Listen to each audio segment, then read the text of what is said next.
I'll be coming.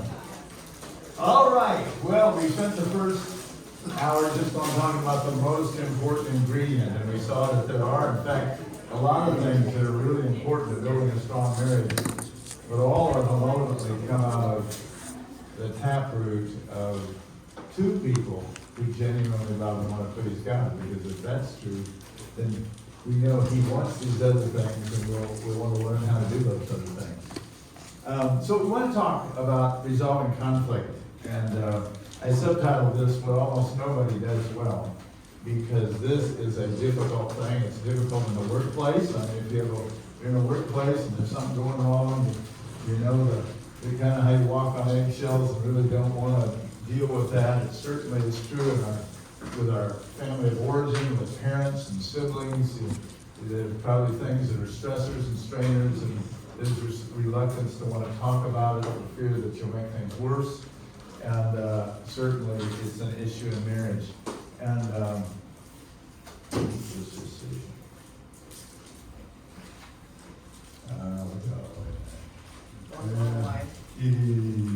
Wait a minute, I have to go. There we go.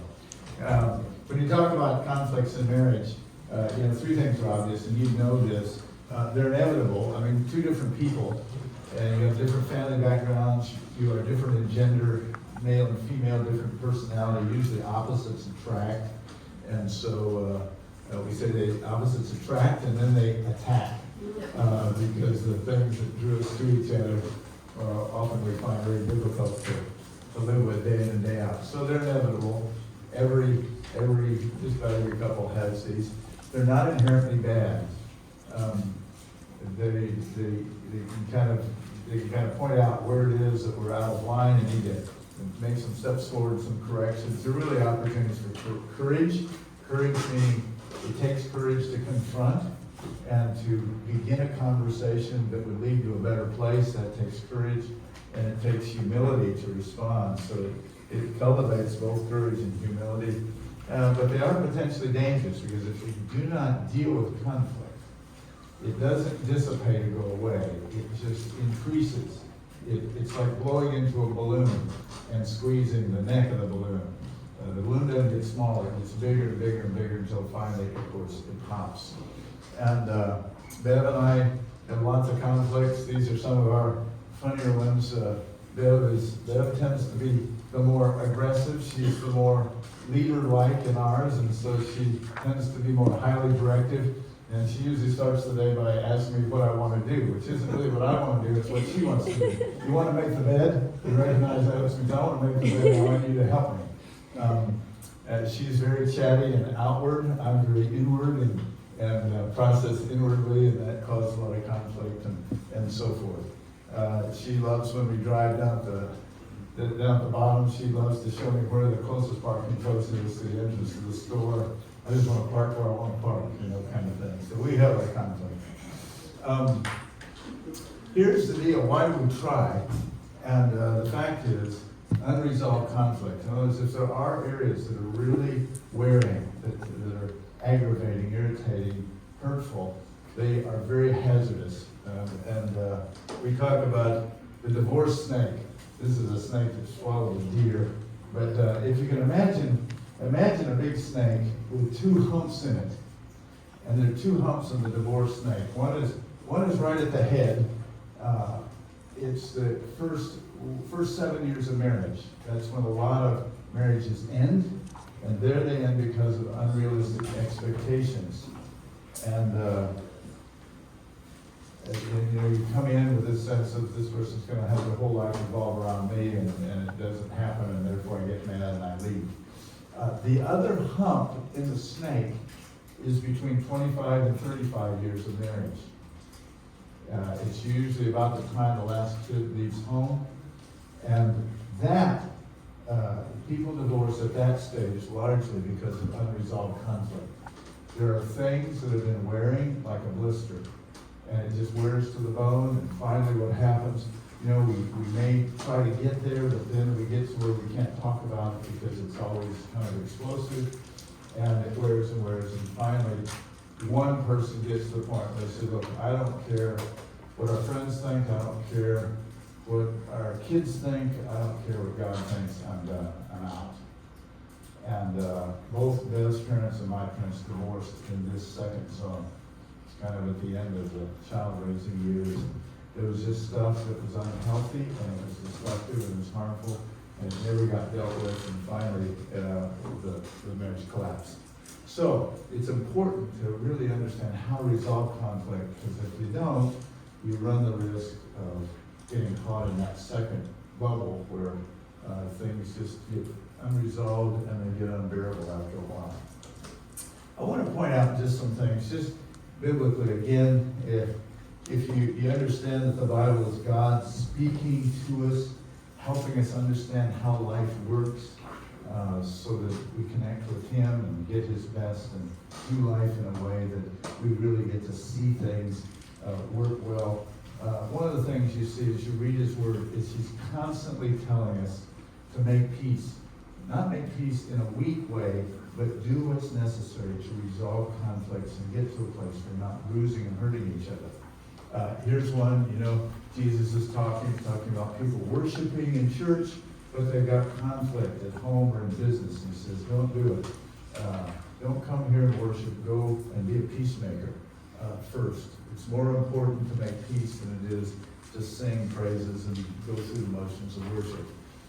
This is a great passage. Jesus, of course, told us to turn the other cheek when we're offended, and that's true. That should be the initial response, is to give a person time to self-correct. But if they don't self-correct, then notice He says this: if your brother sins, rebuke him. Say something. Let him know what's going on inside of you. Because often people they're offended. They borrow stuff and they don't give it back. They're always late, and you don't say anything about it. Whatever it is, they may be critical or sarcastic, and it's deeply wounding, but you don't say anything. If you don't say anything, they assume, I guess it doesn't bother you. And so they just keep doing it. And so God is saying, look, if there's behavior that's causing pain, frustration, aggravation, disappointment, say something.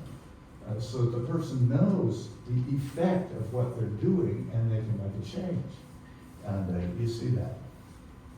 This is just a reminder not to let things build up. Don't let the sun go down on your wrath. And it doesn't literally mean you have to fix everything before you go to sleep. Sometimes you just can't do it. But it does mean don't let it linger. Don't let it just go on. Because, and He says here, and there's an interesting thing at the bottom, He gives the devil a foothold. There is a supernatural world. And, again, we may see it or not see it, but there's supernatural beings. And if we harbor bitterness and anger, we're hanging a little shingle outside our life, inviting supernatural evil to come and just pour fuel on that fire and turn that into full-blown rage. Here it just talks about make every effort to live in peace. And that's a strong word. Make every effort. The Greek word just means to do everything you possibly can. And so forth, to make peace. And at the bottom it tells us why. If you don't, you become bitter, you become hardened, you become distrusting, suspicious, cynical, and you spread the disease. We all know that. If somebody's mad, it doesn't stay with them. They tell it to other people to try to get everybody mad. And so it just ruins the whole family, the whole company, the whole community. And this is, again, just says, look, don't hate your brother. And it's just saying, look, if there's unresolved conflict, that anger, that frustration doesn't diminish. It just builds until it's just full-blown hatred.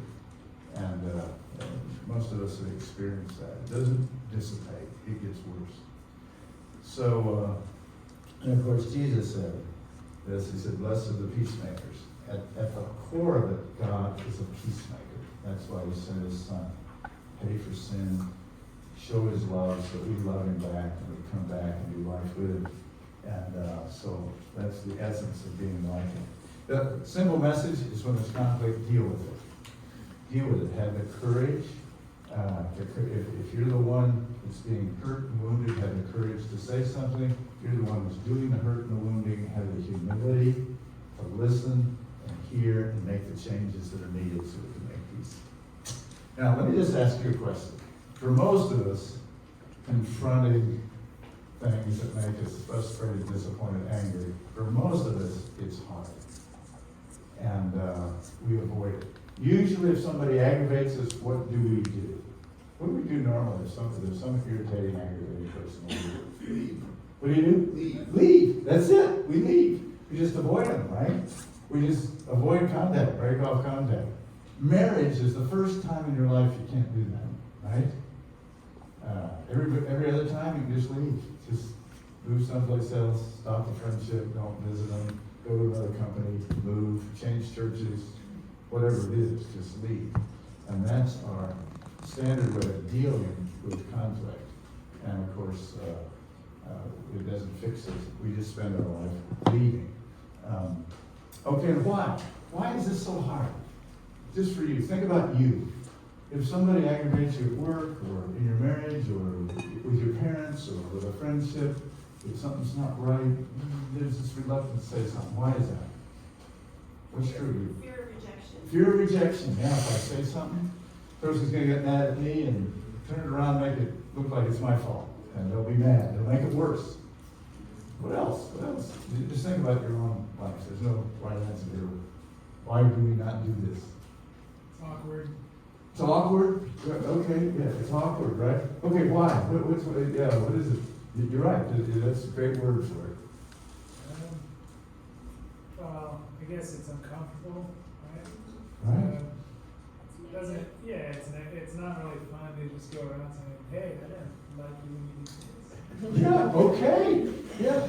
Just as human beings, nobody I can't think of any time ever in my life when somebody pointed something out that I said, oh, thank you so much. I'm so grateful you said that. I'm always mad, right? I feel misjudged, I feel mistreated, and my initial response is to be mad and to shove the toothpaste back down the throat and say, you shouldn't be even talking about this. Right, it's awkward. What else? What else to think about this? Yeah, Ben? I think for me, you put yourself at risk. Oh, yeah. And for me, what that means, it would be, all of a sudden, I would apparently see the whole situation as it is, and maybe I don't, right? And so maybe I second guess, am I interpreting this correctly? Yeah. And I don't wanna stick my nose in somebody's business. Right. It's dangerous, isn't it? You put yourself at risk. Yeah. I mean, first of all, you might be wrong, and then you're embarrassed.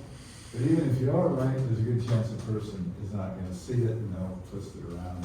You'll be seen in that light. You guys, I mean, I think we all. Anything else that just comes to mind? You don't wanna fight. Don't want to fight. Yeah. And usually some confrontation, rather than working, it winds up in a fight, right? Person gets mad, they walk away, they misunderstood, misinterpreted your motives, don't see the problem, all that, right? And we see it. We see it at work, we see it in family, we see it with kids, we see it everywhere, right? There are two kinds of conflicts, let me just say. There's the small stuff, that's the daily stuff, that's, oh gosh, you're late, you leave your stuff around and you make me pick it up, you don't do your own dishes, you criticize me in front of the kids. There's the stuff that happens daily. The other kind is deep wounds. These are deep wounds that hurt badly. You had an affair, you lost all the money on a bad investment, you don't relate to my parents, this kind of thing. You criticize me severely in front of embarrass me, whatever. Those are the deep wounds, and so there's two different levels of this. We'll see if we have time. I want to talk about both. I want to start with the daily stuff because this is the most common. These are the regular irritations of life. They're regular, but they're not insignificant, because these are the things that over time, like a blister, it happens again and again and again and again and again and again, and pretty soon, one is just looking for a way out because they just don't want to keep having this happen. I want to give you a real simple tool here. This is a tool that's rooted in the scriptures. Basically, Jesus just talks about making peace and making peace in a way that gives a person the best opportunity to respond, to hear you. There are ways to confront that just patently scare people away and alienate. There are other ways that give a good opportunity to be heard. And I'm going to have Deb just talk about this a little bit. Lead you through it. Is it unmuted? Oh, hit the power on the bottom. Oh, it just needs some power. There you go. Okay. Yeah. Good morning and almost good afternoon, and so appreciate you getting up on this Saturday and coming.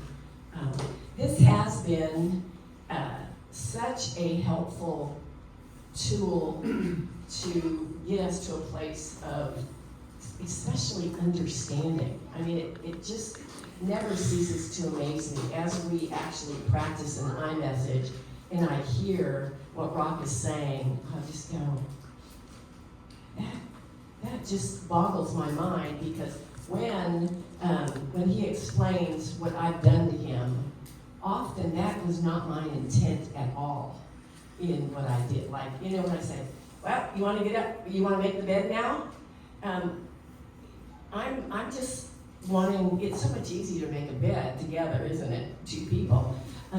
But I had no intent of being controlling or telling him what to do. But so as we gave an iMessage, it all of a sudden it made me much more sensitive to how I direct him, especially.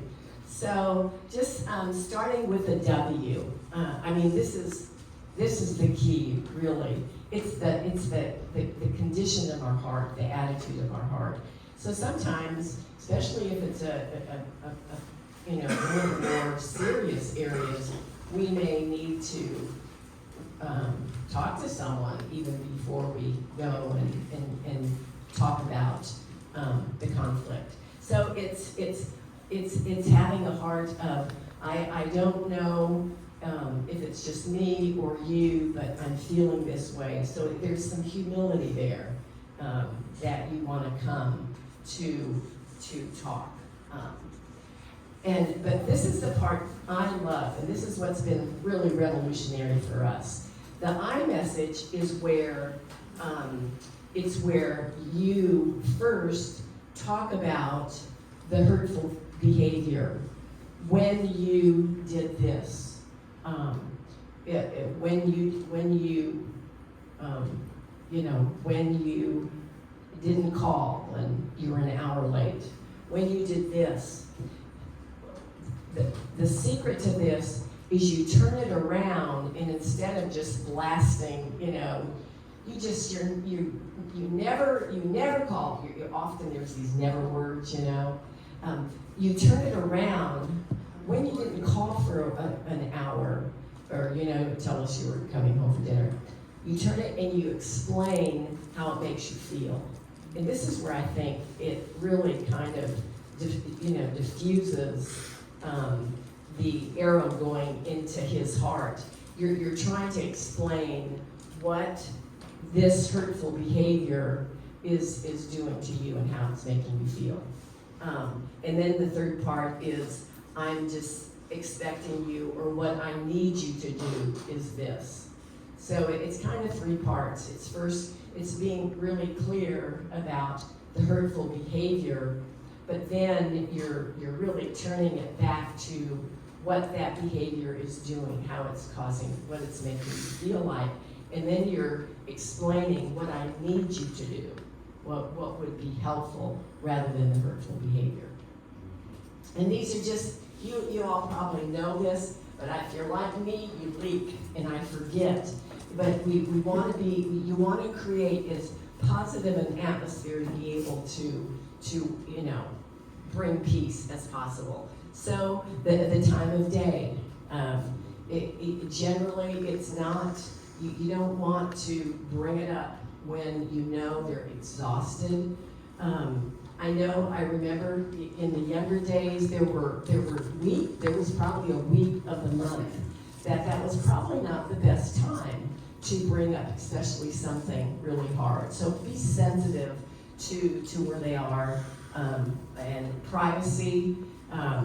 Again, at a restaurant where you've got a server coming back and forth, it's not the best time, or often with children. It's not that you don't have conflict, but I know walks were really a great place for us to, and our kids sometimes, they knew we were fighting, and they'd look out and they'd go, well, they just went by the second time, and then, know, hopefully we come home and we work through it and they, you know, it created security, you know, they knew we're not gonna get along at times, but we are gonna work it out, and then emotional state. Okay, and then again, like Rock says, expect some heat. It's never easy to be told that you might be doing something that is hurtful.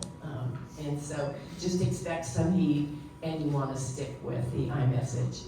I just find, you know, I don't know if it's my personality or my background of divorce and a lot of broken relationships, conflict where we didn't learn how, that this is really helpful with friends or with our kids, or even sometimes grandchildren, you know, to bring something up where I'm bringing up something that, and usually it's something that keeps happening, and then, but it creates an opportunity to explain, when you do this, this is how, you know, I feel. Okay? Good. Go ahead.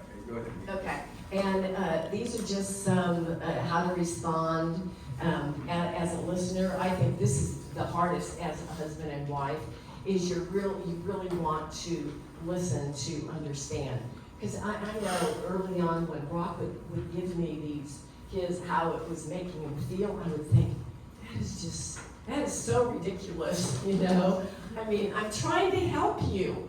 I'm trying to help you, and but as I'm hopefully growing, it really helps me to understand how. And often it goes back to just feeling just so disrespected, and so you want to really listen. And so it's he's understanding me better, and I'm understanding him better, and we love each other more. And then affirm what you're able. You may not agree with everything, but you do want to say, well, I can see what you're saying, and so you want to affirm, but then then come back if you feel like you still need to come back to, yes, but when you do this, this is how it makes me feel. Okay. And propose an alternative, and just continue to, you want to keep working at it. And I do know in the 47 years that we've been married, there have been, I'm sure a good half dozen time when we would hit a wall, and we just, Rock is a pastor, counselor, but we would hit walls that we just needed that third voice. And sometimes it would be godly best friends, or it would be, counselors. We paid money, and that's where you need someone else to help you. Okay, that's that. Good. All right, good. Glad we got it. Okay, that's it. Now, this may seem simple, but I'll tell you, it's a big difference, because it allows us to have conversations before it builds up and the balloon goes boom. Like that. And the iMessage, remember I think about the iMessage, when I was a young kid, I played baseball, and I played shortstop. And I learned to catch grounders by putting my glove down here in my hand like this, and I'd get like that.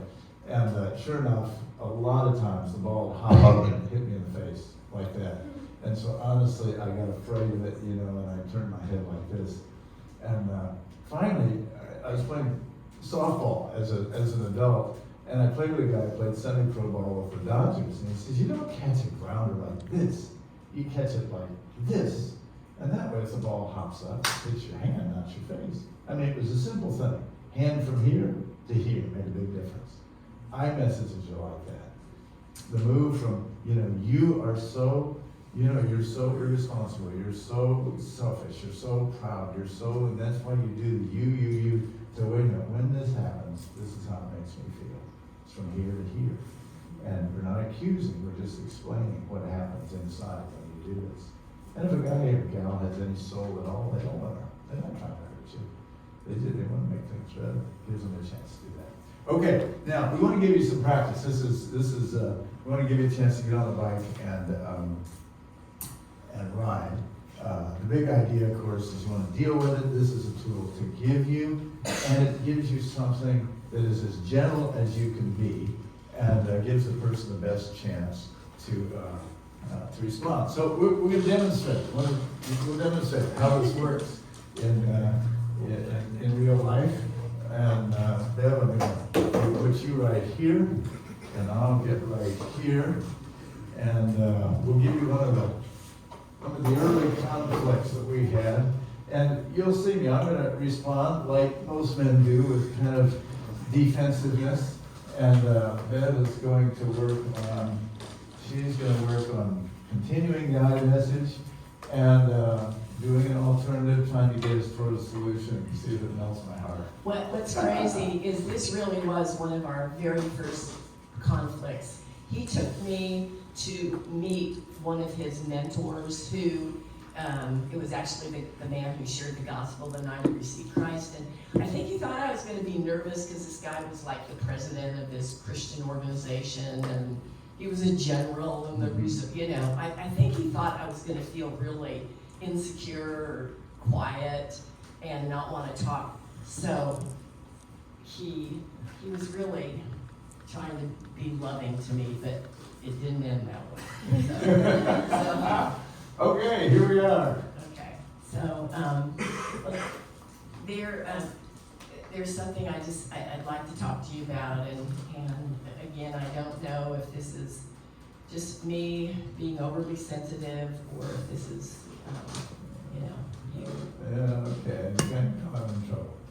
Okay. Yeah. Well, Yeah. you know, this has happened before, What do you and want to talk about? I just felt like I wanted to bring it up, just because it happened again, but when we went out to dinner with the couple in, from Iraq, from Albania actually, Londi, just during the conversation, I felt like it was, you did all of the talking, and I just felt like there was not a place for me to jump in, and again, I just I felt invisible, like I wasn't a part of the conversation, and I felt like it just, that you didn't think I had anything to offer, and so I really need you when, and I know you're trying to, you know, listen to the people and keep the conversation going, but I really need you to just include me, and even if it means you turn and say, Beth, what do you think about that? Yeah.